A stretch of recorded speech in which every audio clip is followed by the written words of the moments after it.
Amasan ito bang par hoy par pa kamua adi dia ISTV to say thadinga dam na kanaya stokil honin tunin ISTV staff ozo se kaya na salam kain pin aban kinin tunia ito bang kiholim thadinga ahin go nga hatsung nung paten kathang bain stokil honin hilaya kadin thay na ho iti hungkipan hamti hi chomcha kan tala nomen kamin hi le hensei dim ngelahin sangkhat joko som sigi le sigin kana pengen kapien na ko hi zopi Tamenglong district anihin kanu kapa hi le om tapon doukhel ahin kanu hi ningzang dim ngelahin kapien na kama konin boy lain sangkhat joko som ko la thomen boy na zalin ko la veng om theita lojen cycle gama anaki khutsain hicha konen isai wianga kumsot ta anaki chengin sto kilonin pathin milung se na le pathin happy na zalin aban banen kahung kaltowen sto kilonin pathin thu zil na lamayong etisun zo chanin phat kanakila jiin pathin thu het kham khamen kanaki zil do in sto kilona tunia hin pathin na he adidian tu le tu hen kana to na mon he Bilwal Eastern Charles ahin stukil hona hicha hin kumsang ni kumachon kana lunin sia kon hen pathena kana tongin missionary a kumli ham hi me isopi me le hola pathena tongin akana omen stukil honen kumsang ni langa apanin pastoral ministry a kana lut kenin hichitok chibana chun sangkhat joko kumsang ni le segi tarik som na khana hen jineina kananeyin kaloi nu chu hoipi ning hauke bahen pumang le pi walam hauke chanu ta pen hen tu la tu hen cha pusal ni le numei thum kanayen tu la tu hen pathen nung sen zalen Bilwal Eastern Charles mopuna to kilhonin Khiangzang Chusanpur la pakai hachana pasol na katongin hichutu kilona area sunga Sisipul area Chusanpur area sunga yong pathin zalin area pasolin kana pangin tuchan gehin katong zom jingin hi hicho pathin ei lungse naw le pathin na ka hin to na ho chule pathin nin ichan ge ha sap pum gan thei pum pathin na ang ki to na chomcha keima hin khu tu sim hin adidian sang khat jako som kol thumahin pakai Yesu Krista pin thana kananein hicha panachun pathin thu zil na le pathin wa choina la sa na lama hin ka zo chan pan kanalan hicha panen pathin lungsin zalen tuni chan ge hin ha san again theinen nitin hin khu eina lon khum jong le chol nga ti be helin kahin khu hi pakaya dinga kan pe do jingle pakaya dinga thi chan ge dinga kakis pe na ho chule kaki kat do na ho chule ne lo cha lo ni hasat gan the ni umjong le tuni chan ge hin hat lo pum pumen ki kal songin pakai zalin tuni chan ge hin pathenin ala chan tong ding ei koina laijin I cho zo si ki pe do na gil na ho pathin ka ki pe do na ka ki tem na ho chule ama ka kilhan don ho ei ngai kho pi na le ei gel kho na ei lungsen na ei happy na alungsen na chang dinga kilom lo hujong lang tuni chan gya ama la chana ka to thei ha chung nung pathin avelin ka thang ban he e chun tuni hin pathin hi I chan gya I chung wa phaham ti hi ulenaw zo se so pilana ho zo se koma ka sei do nom chun tuni topic de hin vai gai ta pathen lablal ngai lo hi dan hi I bible win habaku bungni chang thuma chun vele hen aji chu hi chi thil ki mu hen aphan anga jingding hung ki chaiwa loi ding hi zo thelo hi je ngong kai le to bangin omnan nga ha jingin thon lo hela hong hong te ding hi kinom so lo ding hi bove isim no naw pathen twing pathen ho zo sa ding pathai bun tin mehem hin kho hin vai ge ai lo la phal la blel kiti hi ahin kho wa hin ichan ga ham khan hin thin lel na ha sam nan akene jin ai le itabang ho chu phal la blel na Christian hin ko ka Christian hin ko kata sana hin pathian hi vai ge ina sa mama jiule pathian hi ei ho ni kila lu thelo now pathian hi ei ho in o thil gon ho hi hing lo hi tam ei bol pe lo di tam kachunga na to lo di tam tia hi ina ngai tu ji now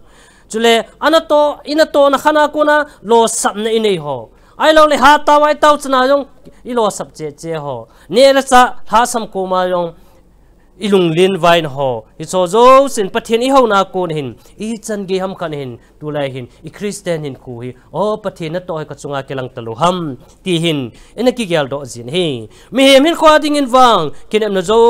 se abe dong nung jeng in jong nga hat po ba pakaya dinga kinem ta dingin tunin i Bible me hilwin hi apako bung ni chang thumin nga hat po win khungai solo hilding kinom solo hela pakai lung senal pakai na to na sung lung the ti bangin tunin vai gai ta pathin hiza ai za la imalam zo sia lablel nei ngai lo pathin hi dan hin i Bible wa chom cha na sei khom ni kanom ni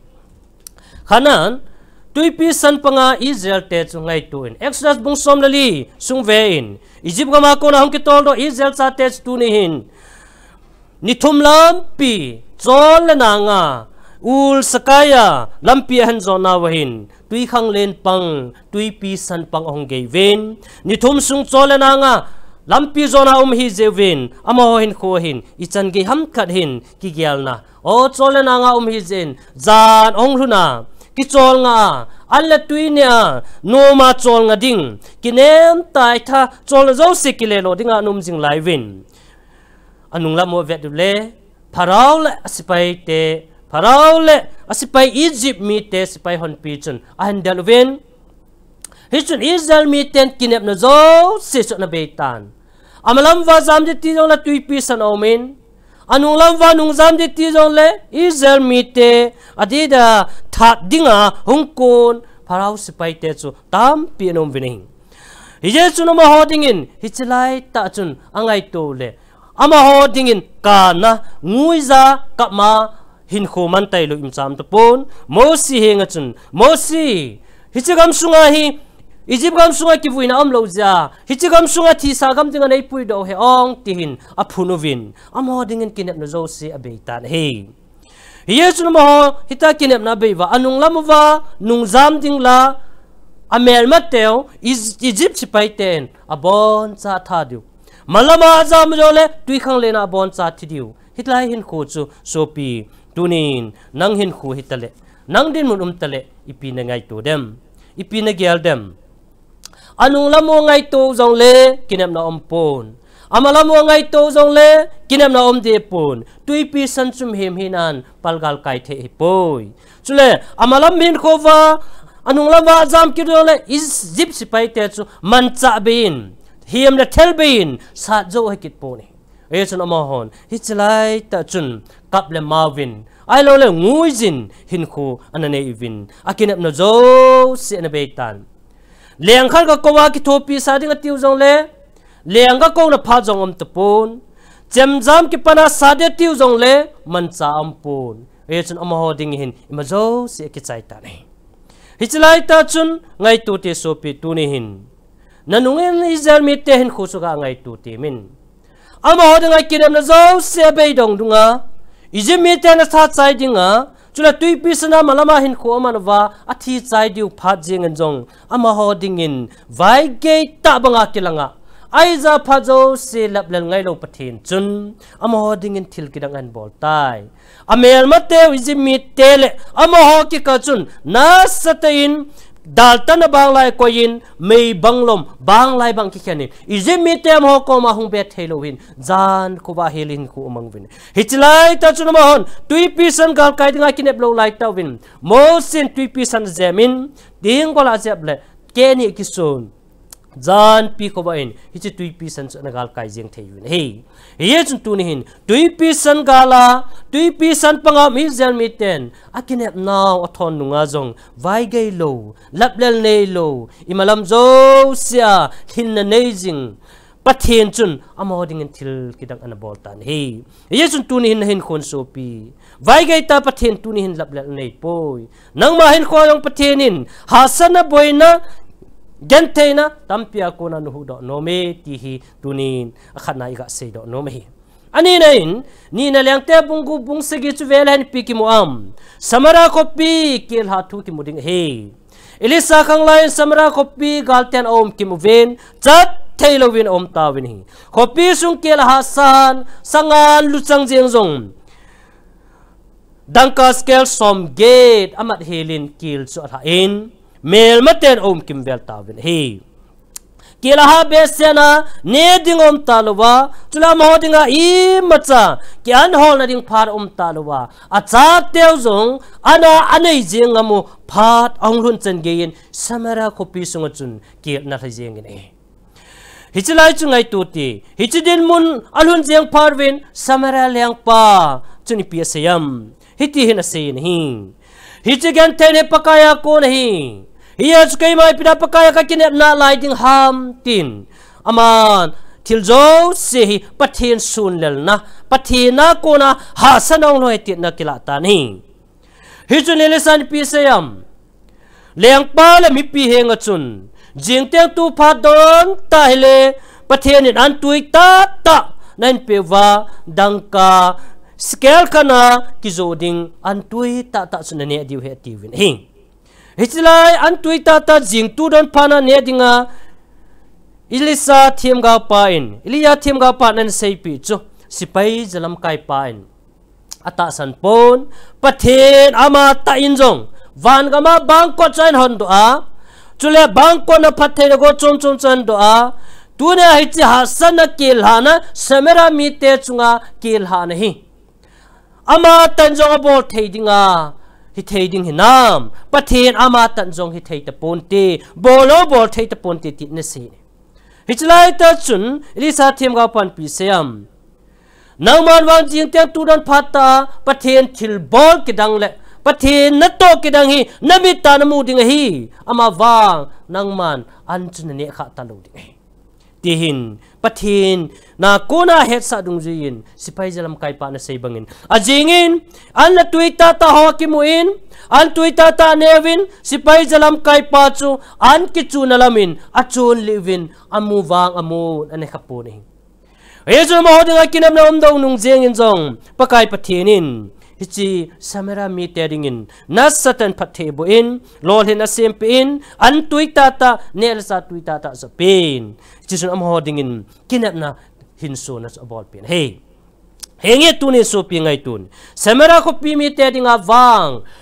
ta san hasata Elisa tu sei chu ta san hasta hi ajenem tile pathena ma tanjo bol thedinga ta san lohi ani nain mihim hi theina ta sana yong hitabang ha sana kil ha akuna kun ei su chat thei dham ti amhodinga ta sana num talu he hichon amhodinga ta sana talo amhodinga ha sana amhodinga kinem nom lo nung jengin jong vai ge lo hil lablal jong imachan nei lo hil pathinin ama ho chunga na anatongin he ahin samara ko pisunga hin antui tatale chule an scale khana dangka scale khana an tuita ta ki cho halloween scale nia an tuita ta chu an ki cho jing win he ye chun tu ni hin so pite ho am ho dingin hi thei talo ngai to na pang talo ta sana yom talo ai jeng wangin alung thimwa akinam nau beidang nung jeng jong laplel na nei lo imalam zo san hin lel nei pathin chun hichi samara mi te dinga thil kidang na bol hichme ye chun vete so pitunin Elisa them ga pa sei bangin ajini khon samara khopi sunga chun vai ge ta lablel ngai lo pathinin ama hodingin thil na sata bolin sakol chang jong atena khana helovin atena ni in dangka scale khane na ki zu thevin ane ki cho thevin ane ne thevin he pathin hi ami te dinga ichan ge phaham pathin hi ami te dinga ichan lom loma paham ti hi tunin avela ki ngai tu wa avela ki gel do ki wa pathian ke ding ai chan gya na to ham kata sana be dong nung je ngayong kata sana I chan ge ham kana ha sa nung je ngayong pathian ke ading na to ngai ti hi tunin isu me lo devin pakai min vel ki tim vet he na pathian to ki hon khom na pathian to chi khom na pathian to lam zor khom ni jing la ya na pakai na pathianin nang izat ve na mol phausa na khatam napakai na pathian nangai izar vai na zum sunam khatam lo samding kahi na tinunga tam ta vai na lol hinjia anne tuidon na beitai te anangai to jinglaya pathian anne tuidon na pia sumla pai om ta poita kiram nei machan nei lo na nei lo nung jenga jong pathianin I chan ge ham khana nanga dinga sumla pai na pia nagin cha na jo se be dong nunga na ta san jo se be dong nunga o ke ading imacha hasan imacha hi thei da punte pakai pathian bo tunihin ei lo hin sa hi ti hi tunin avel igel do di hi samara ko pisung mi te kinep na be dong imacha mo dinga kinep na om lo nung jengin jong hat chung nung pathin vai gai ta pathin lablel ngai lo chun tunihin nang ma chunga na to nom hi e chun tunin hi che pathin samara khopi sunga anlat tui niang jang junga pe pathin tunihin ha sanagan theina nela cha silechen lungdon khoi sana ito komwa e happy wa e lung set diu tule I hau jingo pathin chu tunihin ama ho anlat tui na pe pathin chu heti hi tunin avel isei do nom be so pi tunin pakai nang dinga ichan ge ham khana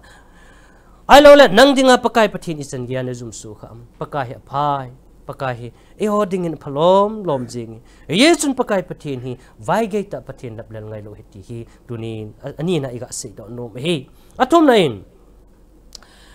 khana lang te bu som le lung se ge che vele honi pi kim am chang bong la thau tuin beiti anei lo tin akise he ipizinam ahab lang pa khang lain Jennifer ko me thai ten u cha chungai tu ti su te hichia kel jong ha a ni chang sa a ne ding ma cham talowa chulel ahol na ding ma cham talowa muchi chiwong po do talo hichilai phat jing ayong chun vai geita lablel na nelo pathen chu me thai ten u cha ko ma kilanga hichilai ta chun thau tuin kem ti nelo chang bong jong beiti nelo ipizi hintem vai geita pathin lablel ngai lo hi aman jong hichi anne them khacha chu ni a thijeng dingan ki ngai to han lain elisa them ga pa in ne le chan nei han le nei gon pi hanin tin mai thai nu chun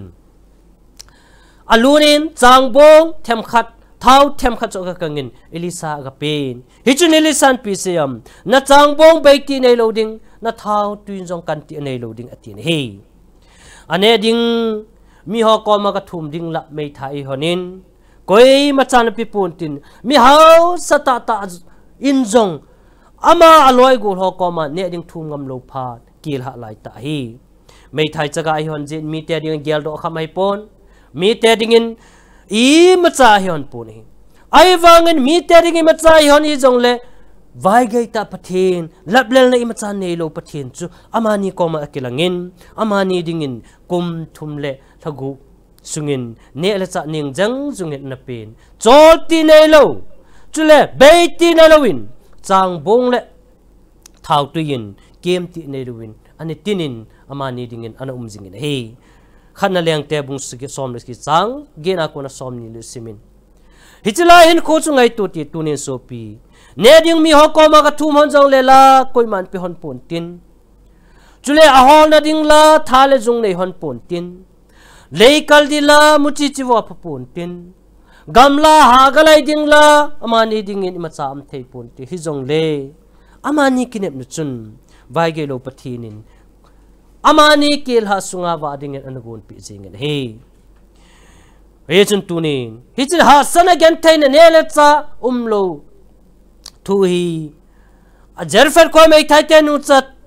thu sim ka ngai to jing lai yen ka sim jing lai yen kalung thi ma hin o thil khat hon kilangin e in sung sum la pai la om ta pon pathian ha chan tong hin dolin ne la chala om ta pon ni sa champong vai ki puwa gamla vai kon ding la ai thei pon ito to pi pen chu Bible sa khaw ki pu a mi tel sam ho taw pi chu kin to pi ani jin ai lai chilai ta chun an ne tui don nei lu kan hitan an chang thei velela an chang khat ve hon kham om tan isa khaw sunga sumi velela om tapon isa te velela hasan again thena dam mona na lun khumin hicha hasan again thena dam mola lun khuma nela chaum lo nunga chule sumla paim lo nunga tun kaloi nu kom ka seyin pathin he nga taw hiti pathin he ngai taw tiang le pathinin tu ne sum lo sa the nela chaum lo sa the idam mona wa konang eidam sa the pathin hi ti hi tawnan ka ri hontan pathin he nga mililong chut chunin ka taw hanin pathin he nga mililong chut na ka taw han banin vete sopi pathin thilbol theina kidangini pathin na mi te na kisungjeng ti kamuche nei ajing kho ong va en ulenaw sopi mini akonin o gari akonin thilin po pewin kain maiwa kain sunga ong se lut pe in an chang jong azawin ne le cha dang dang jong azawin ichun kalung thimen pathin apha e ong vai gai ta pathin lablal ngai lo ne ti hi kalung thimahin akela an kon pathin henga tawna kanein ki pa thu ka seyin ama hoding ka taw pe ye jun tu ne so pite ngai tu ti pathin aphan lom ji e hon vai gai sawa e hoi ni malam zo sa pathin alablal hitai kahi thein homul phodi ke tai ti nung jengang pathin ichan ge ham khan e ho chunga na to ji hi nang ma chang hin khu a nain sunga chule vai ge ta akilanga aiza lablal ngai lo pathin he ti hi nangin nasim do am nakizil ta am ken wang keila kan sunga dingin pathin hi vai ge ta akilang jong le lablali ma cha nei ngai po ka thi ding muna jong kamol phone ding muna jong kanelo na muna jong siki ma khai kanelo na muna jong chule ei ki jum so na ding muna jong ka ha lo na jong ei kadam mo na ikidam sa pathin he ti hi tunin kamuchen ma jing ei ye chun jerfat kho mai thai te nu cha bangen tunin pathin e ho ha sat nei a het pi hi tunin e ho kom ha san a ko na ama hing zu na ama koma bela iboi nau zo se pathin koma phung ding in tuni hin pakai pathin e ko vini aban kin ve hoti ye chun athum na ti chu ga seinum alina hin gospel zon bungni chang khana konin vele han chang som ni sunga chun pi kim am kana kho amo pui gol ba thu kim he kana kho amo pui gol ba galilil gam kana kho amo pui gol ba ame hichilai ta chun ama ho ki go na hin leng pi the yong dim set ning chet alha sam nei ma cham lo ding ani ki go jing lai win veti mi pi te chong ki khom win leng pa le ai lo le jinei ding ten golwa bol ding ten golwan parwa leng pi the no buwa ain don wa ai le ve win leng pi the zo se achi zo se ki chai ta ne achi zo se ki chaya ama ho dinga leng pi the god sa ho cha ki chai dung jengin ama ho ki zum so dinga om lai ta win mowa golwa bol pa le ain sumi te zo se ki zum so dinga om lai ta win Mary Jisu nu Mary achin Jisu henga leng pi the nei te po ve leng pi tui nei te po ve atin hai chun Jisu nu mei kai ka phat ai hi lai ji hi chun leng pi the be head do phanin Jisu na phat alhin phanin na an tong ne hi tunin ve tem so pi pathin hi vai ge sa ji naw hi lam khana lamain e hon ito diu dol ito ji lo naw le e hon i se diu dol se ji lo naw mi hem bol theina tha zo se ki chaya hi sa the lo na om tel bu pathin na to he ichon leng pi the ki chaya don di om ta lo phanin jesun tuisi leng pi the han so sa in midang zo sel mi zo midang asawin leng pa golwa bol pa henga chu mi pi ten min golwa leng pi the hi achi hom sa jen chu zo telabo ada hom ji me nangin tu gen achi na nei na la ye tis koi ji ham vai gây ta pathin lap len ngai lo jisui chu gol wa ana ko kha jiu hi yesu na ba ko ni pisam ngong kai ta ta bang anomin nga hat jingin thon lo helang lung te ding hi kinom so lo hel the tin sopi na lungdon na lungleng vai ko ma hasan again ten na nei teng le tunin gol phaji sum nai pan pi ngai te pan pi a hu ngai te hu jinga alla tui ngai te an pi jinga dam na ngai te dam sa pathen chun tunin vai ge lo hela nang jong na dam sa ding hi na pan pi ding hi pakai ko jing me te su pakai jin ada thapon pakai ko jing me te su pakai nanai lunin amo ho hasana hu pi in chule akipana osu cham kim pe nei reason tunin so pte ho hitabang phat jing line tuni hin na hin khu sunga pathin nanga dinga ipiagon pm jisun vai ge hilo hela ami te adinga na ato a ami te adinga thil kidang abol bangin tunin jong vai ge lu hela pathin nang ma hin khu sunga na ato hi yesun kana khwa mopui golwa bolte in jisu krista ani ki kova aba ho zum nele mai mo na ane akona ki pana anei bang tunin jong ina to thil bol na nagolwan konga na insunga jisu ko jingin vai ge lo hela tunin ama na huding he ti iga sei do no ma he reason so pi tuni hin abraham ate nunga chapa khat hin chungai to temin abraham la asara ading injong ate nunga chapa hin chu no melo hi ta san ho helo hi ai jewangin pathen thil bol theinan kum zakal hingsa le kum som kol hingsa teni in te nunga cha hinin tulai doctor lo ki sei sala ai thei ta poi ti ding ai wang pathen thil bol theina hi ma cha hi mo ampon ima cha a hi sa lal umpon hi ye chun te nunga chanei abraham le sara bangin tunin jong hin pakai henga changaya wanga chawanga ya kap ni pathen belin hana banga pathenin nang koma thil kidang bol ding hi vai ge lu hela nang jong nangai cha pathen su nahin khuin kahin khuin abraham la sab sara tenunga chahin sa pathenin tuna na la ke yong hichi hasana ko nang chu ei pui mang ding he ti hi ei ki thopia chule lol hin ei pi ding ti ga sei do no ma chai nan nain sung hasat gan theina lungdon leng vai lung kham na kana hilon na ane ding lo ja lungdon na sumla paem lo ja lung kham na damo ve se na ja lung jin na lung kham na chule ganthe hasan e chungwa ahunga engkal tami ten e bol no ho muchi chivo ho kine pita ituwa lolaya gancha ten su sina gamla bo ten ne chaya ahi a e ho dinga kinem na zo se be dong dunga ga su dinga kine buwa lolai muti zo se yong thi gama ai lo zo le i gancha zo se yong thi gama ai ho dinga kinem na om lo nung jeng en jong pathin ima zo se bol thei pathinin tuni hin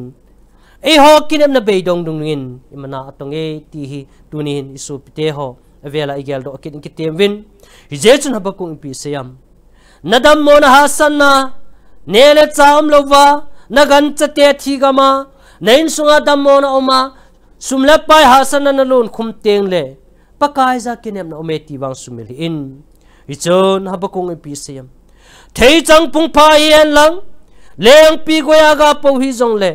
olive thing ga lo bara jeng jong le lo madung zo sai ma cha ga do lo wa jige ya jong kel ngoi hong sunga ko na kel goi ki sugam hen bong kul sungang bong be hil hi jong le ke wang pakaya ki ngai jing in tin ei hu hinga ka pathina ka ke pa ding hi